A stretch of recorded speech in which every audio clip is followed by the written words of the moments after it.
അവധിക്കാലം കുട്ടികൾ കളികൾക്കും മൊബൈൽ ഗെയിമുകൾക്കുമൊക്കെയായി ചെലവഴിക്കുമ്പോൾ വട്ടനാത്രയിലെ കുട്ടിക്കൂട്ടത്തിന്റെ അവധിക്കാലം വേറിട്ടതാകുന്നു. ഈ അവധിക്കാലത്ത് വട്ടനാത്രയിലെ 5 സംഘം മുത്തുകൾ കൊണ്ട് കൈച്ചെയിനും മാലകളും നിർമ്മിക്കുന്ന തിരക്കിലാണ്. കൗതുകത്തിനായി മാത്രമല്ല, വ്യാപാര രംഗത്തും തങ്ങളുടേതായ രീതിയിൽ ചുവടുവെക്കുകയാണ് കുട്ടികൾ.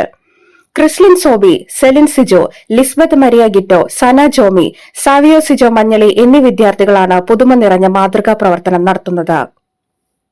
അവധിക്കാലത്ത് വരുമാനം എന്നതിനപ്പുറം മൊബൈൽ ഗെയിമുകൾക്കും ടിവിക്കും ഒരു അകലം പാലിക്കുക എന്ന ലക്ഷ്യമായിരുന്നു പ്രയത്നത്തിന് പിന്നിൽ. അവധിക്കാലം എത്തിയതോടെ എന്താണ് തങ്ങൾക്ക് ഒരൽപ്പം പുതുമയോടെ ചെയ്യാമെന്നുള്ള കുട്ടികളുടെ ചിന്തയാണ് അവരെ മുത്തുകൾ കൊണ്ട് കൈച്ചെയിനുകളും മാലകളും നിർമ്മിക്കാമെന്ന ആശയത്തിൽ എത്തുകയായിരുന്നു. ഏപ്രിൽ 1 മുതലാണ് ഇവർ മുത്തുകൾ കൊണ്ട് മാലകളും കൈച്ചെയിനുകളും നിർമ്മിച്ചു തുടങ്ങിയത്. ഒരു ദിവസം ഏകദേശം 10ഓളം ബ്രേസ്ലെറ്റുകൾ ഉണ്ടാക്കാറുണ്ടെന്ന് ഇവർ പറയുന്നു. ഉണ്ടാക്കിയ വസ്തുക്കൾ ഇവർ വീടിന് മുൻപിൽ തന്നെയാണ് വിൽപ്പന നടത്തുന്നത്. ഇത്തരമൊരാശയം പങ്കുവച്ചപ്പോൾ നല്ല രീതിയിൽ കുടുംബങ്ങളിൽ നിന്നും പിന്തുണ ലഭിച്ചെന്നും അവധിക്കാലം കഴിയും വരെ ഇത് തുടരുമെന്നും ഇവർ പറയുന്നു. തങ്ങൾക്ക് പിരിഞ്ഞു കിട്ടുന്ന പണത്തിൽ ഒരംശം പാവപ്പെട്ടവരെ സഹായിക്കണമെന്നുള്ള ആശയവും ഈ കുഞ്ഞുങ്ങൾ പങ്കുവയ്ക്കുന്നുണ്ട്.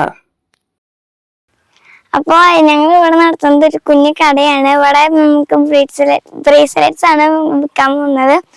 അപ്പോൾ ഞങ്ങളിത് കുറേ പേരായിട്ടാണ് തുടങ്ങുന്നത്.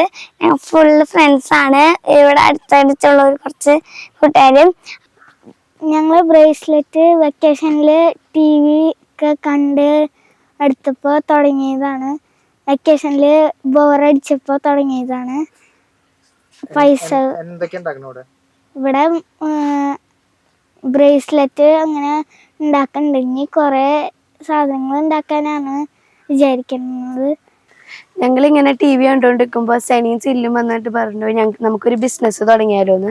അപ്പോൾ ഞങ്ങൾ വിചാരിച്ചു അങ്ങനെ തുടങ്ങാമെന്ന്. ഞങ്ങളിങ്ങനെ കുറച്ച് മുത്തുകളൊക്കെ വെച്ച് ഉണ്ടാക്കി തുടങ്ങി. അപ്പോൾ ആദ്യം കുറച്ച് കച്ചവടം കുറവായിരുന്നു. പിന്നെ ഞങ്ങൾ കുറച്ചും കൂടി ഉണ്ടാക്കി ഡിസൈൻസിലൊക്കെ ഉണ്ടാക്കി തുടങ്ങിയപ്പോൾ നല്ല കച്ചവടമായി. എൻ്റെ പേര് സാവിയോ സിജോ മഞ്ഞളി. ഞങ്ങളിപ്പോൾ ബ്രേസ്ലെറ്റ് ഒക്കെ വിൽക്കണ ഒരു ഇത് തുടങ്ങിയിട്ടുണ്ട്. ഞങ്ങളൊക്കെ ഫ്രണ്ട്സൊക്കെ കൂടിയാണ് ഇത് ചെയ്യുന്നത്. വീട്ടുകാരോട് ചോദിച്ചപ്പോൾ വീട്ടുകാർ ചെയ്തോന്ന് പറഞ്ഞു. കുഴപ്പമില്ല, നല്ല സപ്പോർട്ടായിരുന്നു. നമസ്കാരം, എൻ്റെ പേര് ഡിക്ലസ് ടി മഞ്ഞളി. എൻ്റെ വീടിൻ്റെ അടുത്തുള്ള പിള്ളേരുകളാണ് കേട്ടോ ഇതൊക്കെ. ഞാനൊരു ദിവസം മോളെയും കൊണ്ട് ഇതിലെ റൗണ്ട് അടിക്കാൻ പോകുമ്പോഴാണ് ഇങ്ങനെ ഒരു ബ്രേസ്ലെറ്റിന്റെ സംരംഭം ഇവരോട് സ്റ്റാർട്ട് ചെയ്തത് കണ്ടത്. എന്തായാലും കണ്ടെടുത്തോളം ഒരുപാട് സന്തോഷം തോന്നി. കാരണം ഈ ഒരു വെക്കേഷൻ ടൈമിൽ കുട്ടികൾ മൊബൈൽ നോക്കിയിരിക്കാതെ ഇങ്ങനെ ഒരു പുതിയ സംരംഭം അവർ സ്റ്റാർട്ട് ചെയ്തതിൽ ഞാൻ അതിയായ സന്തോഷമുണ്ട്. കാരണം ഇന്നത്തെ തലമുറ ഫുള്ള് മൊബൈലിലാണ്. അപ്പൊ ആ ഒരു മൊബൈൽ ടെൻഡൻസി വിട്ട് അവർ ഇത്രയും പേര് ആരുടെ ഐഡിയ ആണ് എന്ന് കാര്യങ്ങളൊന്നും എനിക്കറിയില്ല.